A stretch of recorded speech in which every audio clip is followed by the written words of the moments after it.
જય જિનેન્દ્ર મિત્રો, આજે આપણે વાત કરીએ છીએ ચંપા સેઠાણીની. રાજા અકબરના વખતની આ વાત છે. આગ્રા પાસે ફતેહપુર સિકરી નામે ગામ છે. ત્યાં એક ચંપા નામે શ્રાવિકાએ 6 મહિનાના ઉપવાસ કરેલા. તે ઉપવાસ નિમિત્તે તેના શ્રી સંઘે એક ભવ્ય શોભાયાત્રાનું આયોજન કરેલ. વાજતે ગાજતે જૈન શાસનની જય જય બોલાવતા આ શોભાયાત્રા ગામના મુખ્ય રસ્તાઓ પરથી પસાર થઈ રહી હતી. હજારો સ્ત્રી પુરુષો આમાં સામેલ હતા. ધામધૂમપૂર્વક આ શોભાયાત્રા રાજમહેલ આગળથી પસાર થતી હતી. રાજમહેલના ઝરૂખા ઉપર બેઠેલ અકબર બાદશાહે આ જોઈને પોતાના સેવકને પૂછ્યું, આ શેનું જુલુસ છે? સેવકે નીચે તપાસ કરી આવી બાદશાહને કહ્યું, ચંપા નામની એક શ્રાવિકા બાઈ છે. 6 મહિનાના ઉપવાસ કર્યા છે. બાઈ કંઈ ખાતી નથી. અકબરને ઘણું જ આશ્ચર્ય થયું.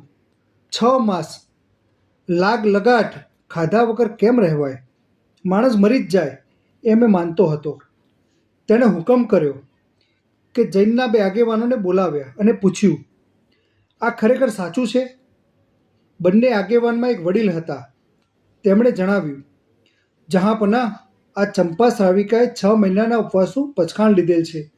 રાત્રિ દિવસ કંઈ જ ખાવાનું નહીં. આ સાંભળી તેને ચંપા શ્રાવિકાને જોવા મળવાની ઈચ્છા થઈ. શ્રાવકોએ ચંપા શેઠાણીને ડોલીમાં બેસાડી અકબર બાદશાહ પાસે હાજર કરી.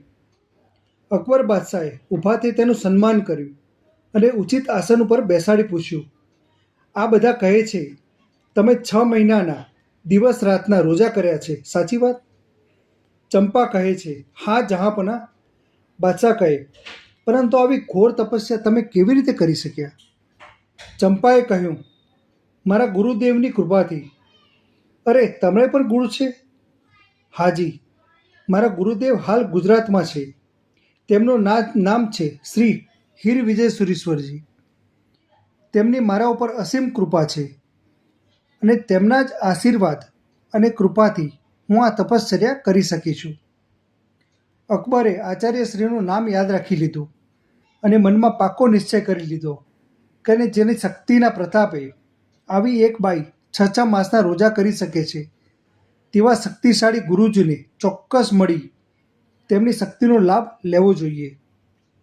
અકબર બાદશાહે શ્રાવકો મારફત સંદેશો મોકલી તથા પોતાના 2 કાસદ, મોદી અને કમાલ મારફત આમંત્રણ મોકલી શ્રી હીર વિજય સુરીશ્વરજીને દિલ્હી આવવા વિનંતી કરી.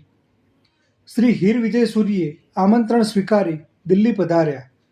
અકબર બાદશાહને ધર્મ સમજાવ્યો અને હિંસા અટકાવવાના ઘણા કાર્યો કરાવ્યા. પ્રણામ.